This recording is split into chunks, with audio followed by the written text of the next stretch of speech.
En la primavera de 2020, un equipo de ecólogos de la Universidad de California en San Diego remaba en una pequeña barca neumática sobre un lago poco profundo en una propiedad abandonada de un señor de la droga en el noroeste de Colombia. El agua era verde, no solo en la superficie, sino verde en todas partes, como una sopa de guisantes fría. Un investigador bajó una sonda de oxígeno disuelto bajo la superficie y observó los números caer a niveles que en un sistema de agua dulce normal dejarían a los peces flotando boca arriba. Pero los peces seguían vivos, al igual que las garzas, al igual que las libélulas y al igual que los animales que causaban todo esto. Una manada de hipopótamos africanos de 3 toneladas revolcándose en las aguas poco profundas, aproximadamente 30 metros del bote, mirando con la indiferencia perezosa de criaturas que no tenían depredadores naturales a 8.000 kilómetros en ninguna dirección. El oxígeno era demasiado bajo, la carga de nutrientes demasiado alta, los recuentos de cianobacterias iban en aumento y el ecosistema no se estaba colapsando, sino reorganizándose alrededor de una especie que no tenía razón alguna de estar allí. Los animales de zoológico abandonados por un traficante de cocaína muerto se multiplicaron en el grupo más grande de hipopótamos salvajes fuera de África y comenzaron a cambiar físicamente la hidrología, química y biología de uno de los ríos más importantes de América del Sur. Para entender por qué esto es importante, debes saber cómo era el río Magdalena antes de que llegaran los hipopótamos y, aún más importante, cómo era antes de que los humanos lo remodelaran. El Magdalena es la línea de vida de Colombia. Fluye aproximadamente 1.500 kilómetros desde sus fuentes en los Andes del sudoeste a aproximadamente 3.800 metros de elevación hasta la costa del Caribe. Su cuenca drena casi una cuarta parte del país, cubriendo aproximadamente 257.000 kilómetros cuadrados, y el 70% de los colombianos viven en esa cuenca. El río es más que agua, es identidad. Los colombianos lo llaman el río madre. Ecológicamente, el Magdalena es notable. Sostiene más de 170 especies de vertebrados acuáticos, incluyendo más de 190 peces de agua dulce, aproximadamente 200 mamíferos y casi 400 aves. Más de 60 de estos peces son endémicos, encontrados en ningún otro lugar de la Tierra, y 4 géneros completos de peces existen solo en esta cuenca. La cuenca del Magdalena es el hogar de muchas especies importantes. Un procilodóntido endémico y el bagre rayado del Magdalena son el sustento de las pesquerías artesanales que han alimentado a las comunidades ribereñas durante generaciones. 40 especies de peces en la cuenca sustentan los medios de vida locales. La tortuga sapo dedal, críticamente amenazada, con menos de 200 individuos conocidos en su rango, depende de pequeñas lagunas y arroyos aislados en la cuenca. La tortuga fluvial del Magdalena, también críticamente amenazada, anida en los bancos de arena. Los manatíes de las Indias Occidentales se mueven a través de los tramos inferiores. Los caimanes de anteojos descansan en las orillas. Las nutrias neotropicales patrullan los canales de agua estancada. El cocodrilo americano, él mismo amenazado, aún caza en los estuarios del río. Pero el Magdalena ha estado bajo presión durante décadas. La deforestación en los Andes ha triplicado la carga de sedimentos del río desde los años 1980. La represa Itango, la más grande de Colombia con 225 metros de altura y 550 metros de cresta, bloquea las migraciones de peces porque no tiene una escala de peces. La producción total de peces en la cuenca ha caído casi 50% en 30 años. Algunas especies migratorias que alguna vez fueron abundantes han disminuido 80% o más. La contaminación industrial, la ganadería, las operaciones mineras y la escorrentía urbana han dañado la calidad del agua en toda la cuenca. En la revista Limnology and Oceanography Letters, investigadores, incluyendo Juan Salgado, llamaron al Magdalena un ecosistema mal estudiado, considerando lo crucial que es para la economía, cultura y biodiversidad de Colombia. El río ya estaba bajo una enorme presión. Sus llanuras de inundación se estaban llenando de lodo. Los stocks de peces estaban disminuyendo. Las tortugas nativas se deslizaban hacia la extinción. Luego llegaron los hipopótamos. En 1981, en el apogeo de su poder como líder del Cartel de Medellín, Pablo Escobar visitó una granja de cría de animales silvestres en Dallas, Texas, y compró 4 hipopótamos, 3 hembras y un macho. Los hizo transportar a su propiedad privada de 7.400 acres, Hacienda Nápoles, ubicada entre las ciudades de Medellín y Bogotá, en el departamento de Antioquia. Los hipopótamos se unieron a un zoológico que también incluía elefantes, jirafas, canguros, flamencos, avestruces y delfines mantenidos en lagos artificiales. La propiedad era una demostración del exceso que solo los miles de millones de narcos podían permitirse.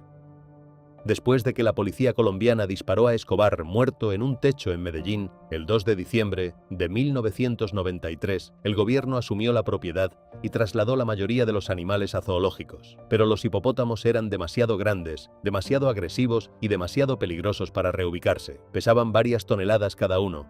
Reubicar un hipopótamo juvenil en 2018 costó 15 millones de pesos colombianos, aproximadamente $4.500, y requirió meses de planificación. Los funcionarios asumieron que los adultos restantes simplemente morirían, una creencia que resultó ser uno de los errores de juicio ecológico más graves en la historia reciente de América Latina. La percepción crucial fue esta: los hipopótamos no murieron, prosperaron. Las tierras cálidas, húmedas y libres de depredadores de la cuenca media del Magdalena proporcionaban condiciones ideales, agua abundante con poco cambio estacional, a diferencia de las sequías severas que limitan las poblaciones de hipopótamos en el África subsahariana, pastizales exuberantes para el pastoreo nocturno, sin leones, sin cocodrilos del Nilo lo suficientemente grandes para amenazar a un adulto, y sin largas estaciones secas que obliguen a luchas territoriales mortales. Los hipopótamos colombianos comenzaron a reproducirse más rápido que cualquier grupo salvaje registrado en África, alcanzando la madurez sexual antes que sus contrapartes africanas. Una hembra puede producir una cría cada 18 meses y puede dar a luz hasta 25 veces durante una vida de 40 a 50 años. Para 2007, los 4 originales crecieron a 16 y para 2014 había 40 solo en Puerto Triunfo. Sus números subieron de 90 a 120 y su rango se extendió aproximadamente 2.250 kilómetros, incluso moviéndose hacia el departamento de Santander. Un estudio de 2023 en Scientific Reports de investigadores, incluyendo personas de la Universidad de Cornell y la Agencia Ambiental Colombiana, CORNER, estimó había 91 individuos, creciendo a aproximadamente 9,6% por año. A ese ritmo, el estudio predijo aproximadamente 230 animales para 2032 y más de 1.000 para 2050.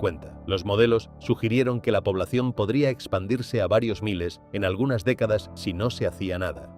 Para 2026, la población ya había alcanzado aproximadamente 200 y se habían propagado a través de lagos, afluentes y humedales en toda la cuenca media del Magdalena. Eran el animal invasor más grande de la Tierra y se comportaban de manera inesperada. Cada noche, cada hipopótamo sale del agua para alimentarse en tierra, comiendo aproximadamente 40 kilogramos de pasto. Luego, regresa al río cada día y libera los nutrientes digeridos de vuelta al agua. Un hipopótamo puede transportar hasta 750 kilogramos de masa seca de carbono y nutrientes de la tierra al agua cada año a través de sus desechos, y un solo animal puede producir hasta 6 kilogramos de heces por día. Era extraordinario, más de 1.200 kilogramos de desechos orgánicos entraban al sistema del Magdalena cada día. Los hipopótamos actuaban como cintas transportadoras vivas, moviendo materia orgánica basada en tierra hacia el agua en una escala que el Magdalena no había visto en 10.000 años. Comen en tierra y defecan en agua. El ciclo nunca se detiene.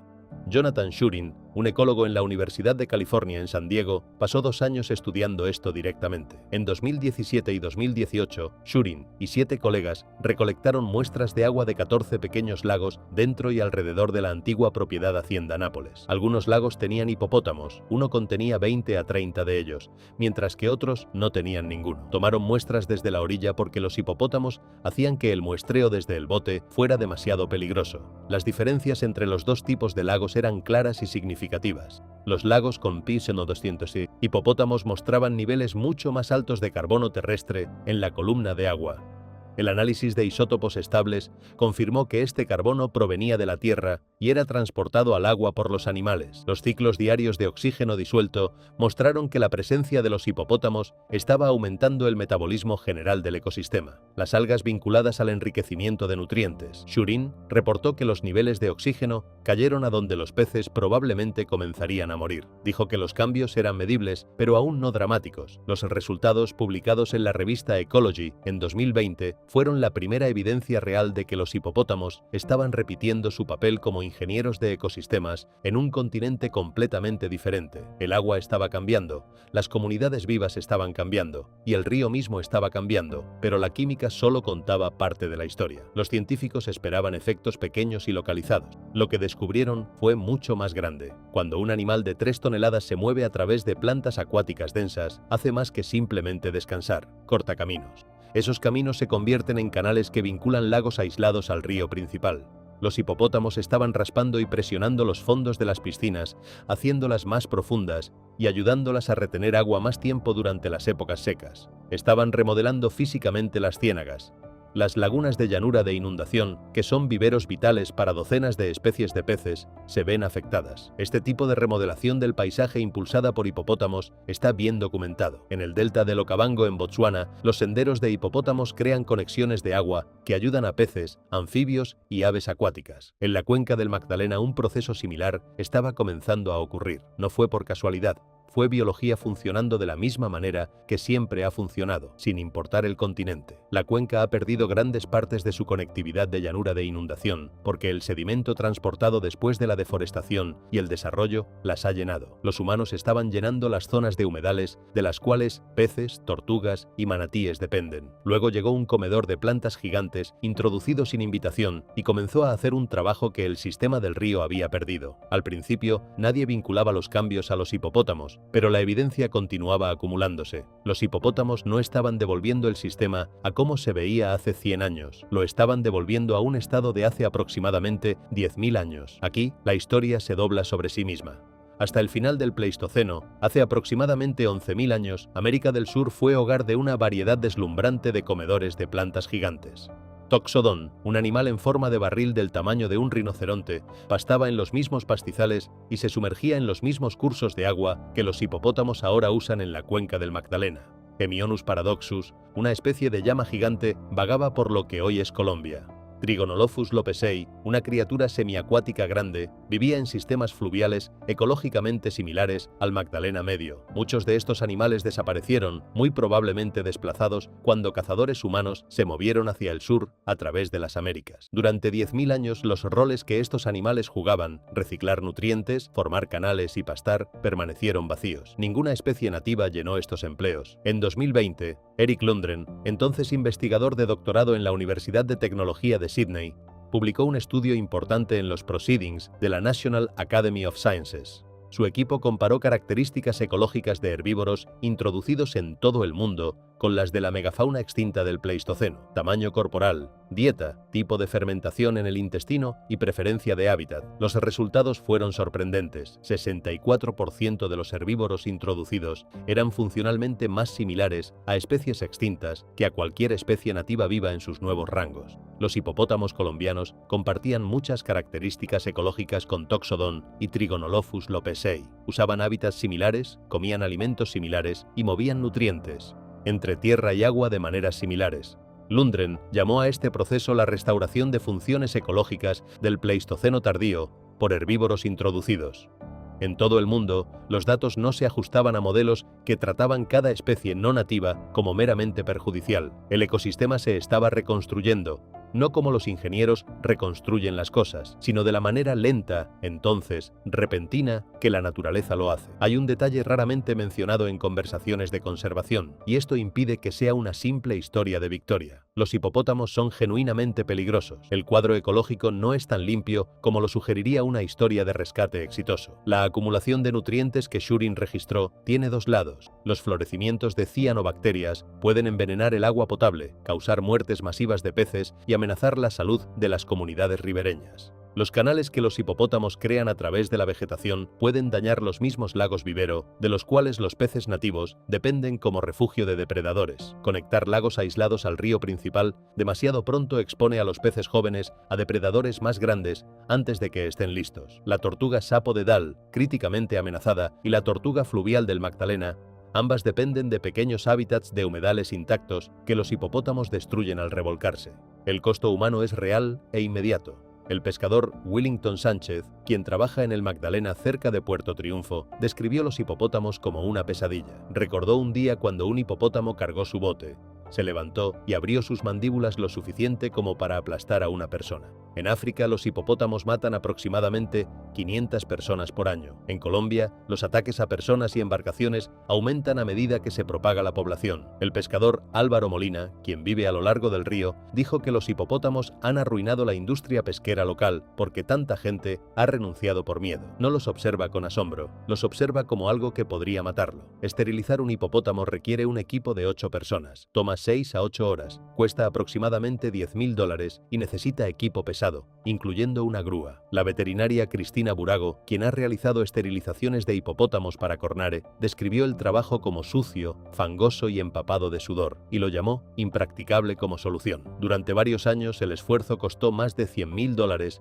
y no desaceleró el crecimiento de la población de hipopótamos. Echevarri López lo expresó claramente: todo lo que involucra a los hipopótamos es complicado, costoso y riesgoso. En abril de 2026, la ministra de Medio Ambiente de Colombia, Irena Vélez Torres, dijo que el gobierno había aprobado la eutanasia de hasta 80 hipopótamos, con un presupuesto de 7.200 millones de pesos. El plan estaba programado para comenzar en la segunda mitad del año. La elección desencadenó un acalorado debate nacional. Los científicos que apoyaron la matanza recibieron amenazas de muerte, y los grupos de derechos de los animales lo llamaron asesinato. Luis Domingo Gómez Maldonado, un abogado de la Universidad Cooperativa de Colombia, dijo que el mejor resultado sería ninguna muerte de animal, pero que ahora no hay otra opción. Las personas en Puerto Triunfo estaban divididas. Diana Hinojosa, propietaria de restaurante de 48 años, se sentó junto a un mural de una madre hipopótamo y su cría, y dijo que no quería ver a un hipopótamo muerto, observando que nacieron en Colombia y han vivido aquí por más de 30 años. Varias tardes a la semana, botes llenos de turistas vienen a escanear la orilla con la esperanza de avistar hipopótamos. En una ciudad con pocos otros motores económicos, esto es una atracción importante. Pero Molina, el pescador, lo vio de manera diferente. Dijo que ya sea que los hipopótamos sean asesinados o reubicados, ayudaría a la comunidad pesquera. Ningún país ha aceptado recibir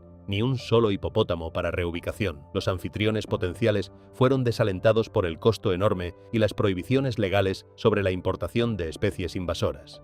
Esto no es sobre romantizar la naturaleza, es uno de los dilemas ecológicos y éticos más complejos que se desarrollan en cualquier lugar de la Tierra ahora. Una especie clasificada como vulnerable en su África nativa, ha formado su población más grande fuera del continente en un sistema fluvial ya bajo severo estrés ecológico. Esta población puede estar restaurando roles ecológicos perdidos desde el Pleistoceno, pero también está empeorando la calidad del agua, amenazando especies nativas críticamente amenazadas, interrumpiendo pesquerías que alimentan familias reales y poniendo en riesgo vidas humanas. Los marcos de conservación existentes no fueron diseñados para una situación como esta. No hay categoría para un animal que sea tanto una amenaza invasora como un agente accidental de reintroducción. Jorge Moreno Bernal, un biólogo en la Universidad del Norte en Barranquilla, dijo que ningún político quería ser quien ordenara la muerte de los hipopótamos, y esa reluctancia permitió que el problema creciera durante décadas. La oportunidad de soluciones fáciles se cerró hace años. Entonces, el Magdalena sigue fluyendo, color té y espeso con sedimento, pasando frente a las paredes, desmoronándose de la propiedad donde un traficante de drogas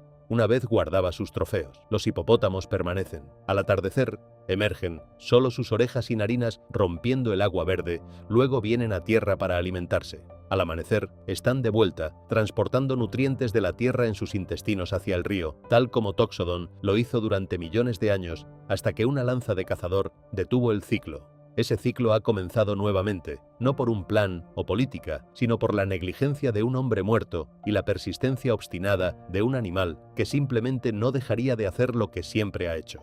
La pregunta ahora no es si los hipopótamos cambiaron el Magdalena. Ya lo han hecho. El río está cambiando. La ciencia ha mostrado que el tamaño del auge poblacional fue extraordinario. Las personas están emocionalmente conectadas con estos animales. Y hay un choque agudo entre conservación y control. La verdad es compleja, contradictoria e incómoda. Por un lado, estos hipopótamos que nunca debieron estar allí, accidentalmente reanudaron un trabajo que la naturaleza perdió hace 10.000 años. Mueven nutrientes, moldean canales, pastan, exactamente como lo hicieron sus equivalentes prehistóricos. Son ingenieros ecológicos en un sistema que desesperadamente necesita ayuda. Un sistema fluvial bajo presión de deforestación, construcción de represas y contaminación, recibió inesperadamente un aliado, aunque peligroso.